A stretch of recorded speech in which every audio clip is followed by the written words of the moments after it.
এটা দিচ্ছি তালিবানের আরেকটা মডেল, এটা বেঙ্গলি তালিবানের মডেল চলছে। জুতো পরে ঢোকা যাবে না, বেঙ্গলি তালিবান। এক্ষুনি প্রত্যাহার করা হচ্ছে সব ফালতু যত নির্দেশ। বেঙ্গলি তালিবান হচ্ছে এখানটাই। আফগানিস্তানের জায়গায় বেঙ্গলিস্তান হচ্ছে এখানটাই।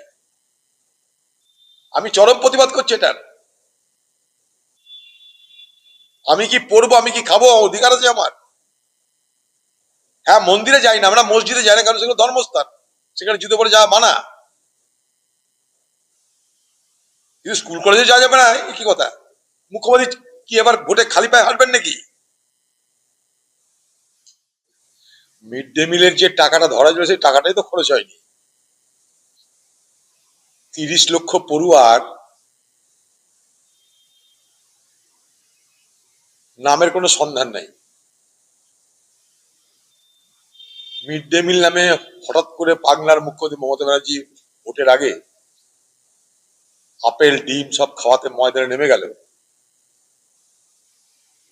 যে টাকাগুলো খরচা করতে না পেরে বেঁচে গেছিল, সেই বেঁচে যাওয়া টাকা থেকে বাচ্চাদের ভোটের আগে ঘুষ দেওয়া, মানে তাদের মাধ্যমে তাদের পরিবারকে ঘুষ দেওয়া।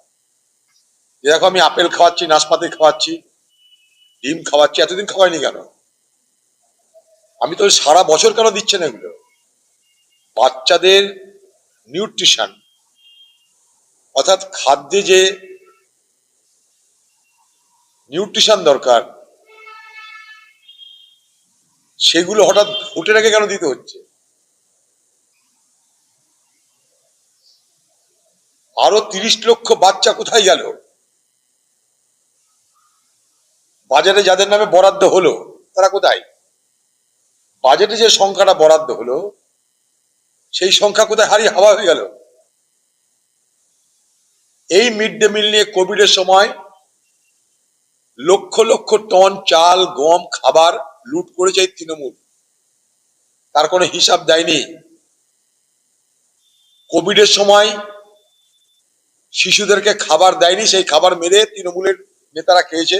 আগে আমি বলেছিলাম, তা তদন্ত করুন, এখনো জানতে পারবেন। মিড ডে মিলের খাবারের গুণাবলী কি জানা দরকার। গুণসম্পন্ন খাদ্য দেওয়া দরকার, বাচ্চাদের স্বাস্থ্যের জন্য স্বাস্থ্যসম্পন্ন খাদ্য দেওয়া দরকার, আমরা মানি, 100 বার দেওয়া দরকার। কিন্তু এই পশ্চিমবঙ্গে হঠাৎ নির্বাচনের আগে সব কথা মনে পড়ে। নির্বাচনের আগে মনে পড়ছে বেকারদের ভাতা দেওয়া দরকার, নির্বাচনের আগে মনে পড়ছে যে শিশুদের ভালো খাদ্য দেওয়া দরকার। কেন? 5টা বছর আগামী দিনে ভুলে থাকার জন্য? এই নাটক কেন হচ্ছে বাংলায় শিশুদের নিয়ে? তারা তো কিছু ভোটার নয়, তাদের খাবার নিয়ে নাটক কেন তৈরি হচ্ছে? দিল্লিতে সময় বাড়াতে বলবে সিএ দপ্তরকে, এর কি পিছনে চূড়ান্ত ভোটার তালিকার প্রকাশের দিন, তাহলে শাসকের আশঙ্কায় কি বাস্তব দেখা যাচ্ছে? কম সময় এত বড় প্রক্রিয়া সম্পন্ন করতে গিয়ে কি ঘেটে ফেলেছে কমিশন এই যে এসআইআর প্রক্রিয়া? এটা তো আমার মনে হয় ধীরে ধীরে কনস্টিটিউশনাল ক্রাইসিসের পথে এগোচ্ছে, ধীরে ধীরে কনস্টিটিউশনাল ক্রাইসিসের পথে এগোচ্ছে, অর্থাৎ সাংবিধানিক সংকটের পথে এগোচ্ছে।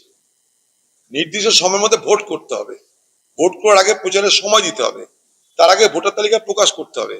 এরকম যদি চলতে থাকে, এমন না হয় যে ভোটের সময় যেটা এক্সপায়ারি এই সরকারের, সেটাই না পার হয়ে যায়। আর সেটা পার হতে গেলে সাংবিধানিক সংকট, কনস্টিটিউশনাল ক্রাইসিস অবস্থা যেন তৈরি না হয়, কনস্টিটিউশনাল ক্রাইসিস যেন তৈরি না হয় বাংলায়। আমার তো সেটা, সেই দিকের মানে আমার আতঙ্ক, আমার হয়তো হতে পারে, আমার আশঙ্কা হচ্ছে। তিনি টাকা দিয়েছেন 1 লক্ষ টাকা, এবং সেটি যে সমাজ মাধ্যমে প্রকাশ করেছেন এবং দিয়েছেন। এতদিন তৃণমূল যে বিরোধিতা করছে, এবার তারা প্রকাশ্যে আপনি কাণ্ড করছে। তার মানেটা কি তৃণমূল একদিকে বিরোধিতা করে একদিকে সমর্থন করে? মুর্শিদাবাদ জেলা সংখ্যালঘু অধ্যুষিত জেলা, তৃণমূল জানে এখানে বিরোধিতা করতে গেলে এখানে সংখ্যালঘু সম্প্রদায়ের মানুষের কাছে তাকে ধাক্কা খেতে হবে, তাই তাদের লোকদের দিয়ে এটা করাচ্ছে। তো প্রথম দিন থেকে করাচ্ছে এটা। এ মমতার রাজনীতিটা কি? গৃহস্থকে বলে সাবধানতে, চোরকে বলে চুরি করতে, এটাই রাজনীতি। আর যারা টাকা দিচ্ছে ওদের ওদের হাজার হাজার, ওদের ওদের টাকার কোনো মা বাপ নাই। 1 লক্ষ, আমরা 1 কোটি টাকা দেওয়া উচিত ছিল তাদের। এত টাকা কামিয়েছে, তাদের 1 কোটি করে চাঁদা দেওয়া উচিত তৃণমূলের নেতাদের।